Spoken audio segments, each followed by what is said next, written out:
I got my job at PricewaterhouseCoopers in their valuations division. I was fortunate enough to land an internship over the summer with them and then receive a full-time offer in August. A couple of the key success factors I think came with landing my internship and then later my job is really networking and knowing what I was looking for. I had an idea of the positions I wanted to be in and the companies I wanted to, and by talking with people in career services, professors, friends, I was able to communicate these needs, and later when something happened to pop up, I was the first person that came to someone's mind and they said, that sounds like a fit for Emily. Why isn't she on that list? When can we get her in? How can we get her resume in and able to go forward? So you might wonder how you connect with those alums. Go to the career services. You get to speak with wonderful advisors there who can coach you on what fields you really are interested in. And most importantly, they can connect you with the right alums out there in the world who can help you get those jobs that you want to get. First of all, he told me what the job is all about, since he was working in the same division. So that was one thing. Second of all, he knew the recruiter. So he pushed my resume through the pile so that, it gets noticed.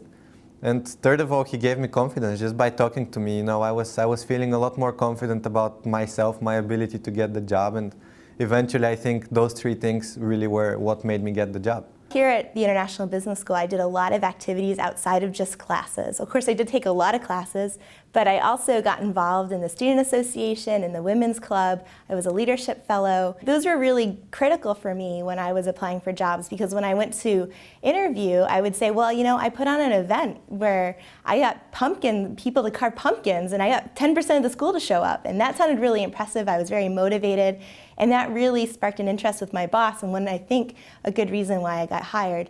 He knew that I was very busy here at school, very productive. I was willing to go the extra mile, and for that was really appealing to him and definitely helped me in getting the job that I have now. I was involved in the business case competition, which is organized by the consulting club at IBS. One of the judges at the case competition turned out to be one of the high-profile executives at Accenture, another consulting firm. And he happened to be one of the leaders, one of the executives at the Eastern European office of Accenture, and spent many years working in Moscow. Now he's one of my contacts. I've met with him a number of times, and it looks like through him I'll be able to secure at least contacts, leads to interesting opportunities, interesting projects, potentially interesting to their jobs. The most important thing was that I had a friend here at IBS who had very similar interests as me. We both wanted to get into the finance career track. That was very helpful because we, on a regular basis, discussed news, the things we learned in class and how applicable they were to the real world. And that's what they're actually looking for in the interviews and in the phone interviews. So when you talk to them, having that knowledge and having discussed it before is very important. Second was starting early. Career Services stressed it was very important that we started early with our resume. I took that advice and started early, and I was able to apply to my internship position in early September. The process is very long, and I didn't get an offer until the end of January. And I think therefore starting early was one of the key success factors. Preparing for your interview is the most important. Never go to an interview without reading the news the last 20 days. Not go to an interview without preparing at least 3 times in a mock interview. If you're having a phone interview, do a mock phone interview. Me and my roommate, we have done several mock phone interviews, both when I was having my interviews and when he was having his. And that was probably the reason why we did so well in our phone interviews, was because we were used to the setting.